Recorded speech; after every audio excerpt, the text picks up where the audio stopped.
What's up, everyone? So today we're doing something a little different. We're answering a question that absolutely nobody asked, but everyone secretly wants to know. Who would win in a fight? Vikings or Mongols? Yeah, I know. They never actually fought each other. They were separated by like 1,000 miles and a couple hundred years. But hear me out, because this is going to get wild. First, let's talk about the Vikings. These guys were basically the nightmare fuel of medieval Europe. Picture this. It's the year 793. You're a monk living peacefully in Lindisfarne, England, just doing monk things, praying, copying manuscripts, making decent beer probably.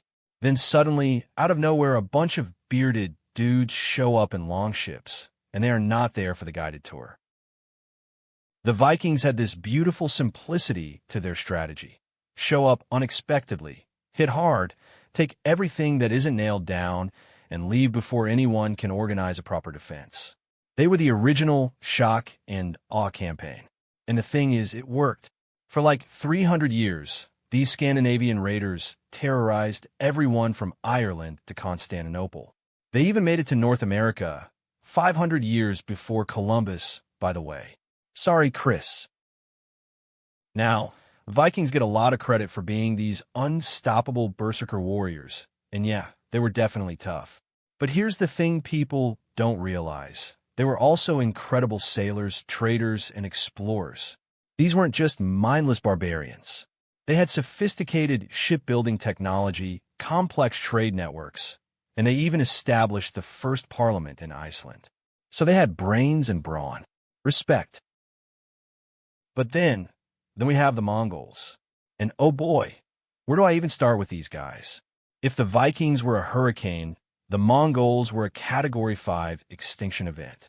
Under Genghis Khan and his descendants, the Mongol Empire became the largest contiguous land empire in human history. Let that sink in, largest ever. They conquered more territory than Rome, more than Alexander, more than anyone. Here's a fun fact that'll blow your mind. At its peak, the Mongol Empire controlled about 22% of the Earth's total land area. 22%. That's roughly the size of Africa. One empire. And they did this in less than a century. The Vikings spent 300 years raiding coastal villages. The Mongols conquered most of Asia in about 70 years. It's not even close, really. So what made the Mongols so terrifyingly effective? 3 words: horseback tactics. Every Mongol warrior was basically born in the saddle. They learned to ride before they could walk.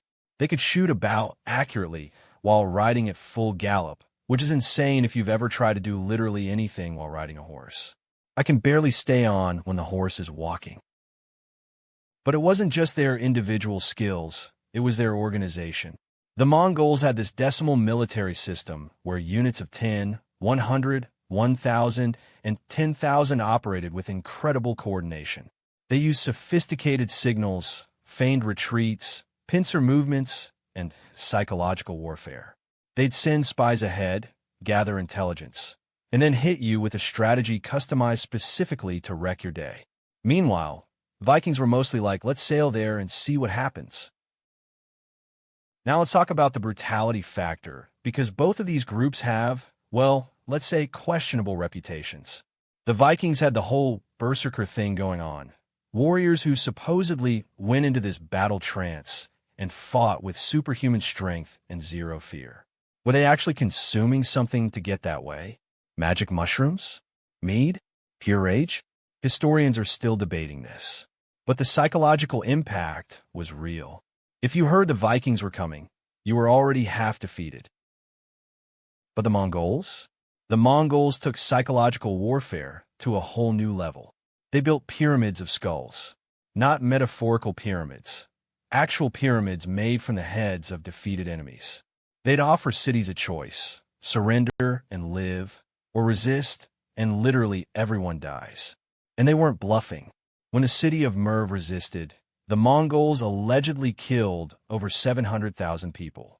That's not a battle. That's deleting a city from existence. Here's where it gets interesting, though. The Vikings and Mongols actually had some surprising similarities. Both groups were initially considered barbarians by the civilized empires they attacked.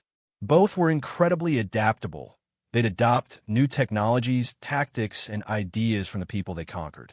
And both left a genetic legacy. Modern DNA studies show Viking ancestry throughout Europe, and Genghis Khan himself has an estimated 16 million direct descendants alive today. Talk about leaving your mark on history. So if these two forces actually met in battle, what would happen? Let's imagine a scenario. Vikings have the advantage in naval warfare, obviously. If this fight happens on water or on a coastline where their longships can operate, they've got a real chance.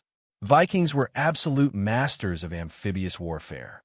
But on an open field, I'm sorry, Viking fans, but the Mongols would probably win this one.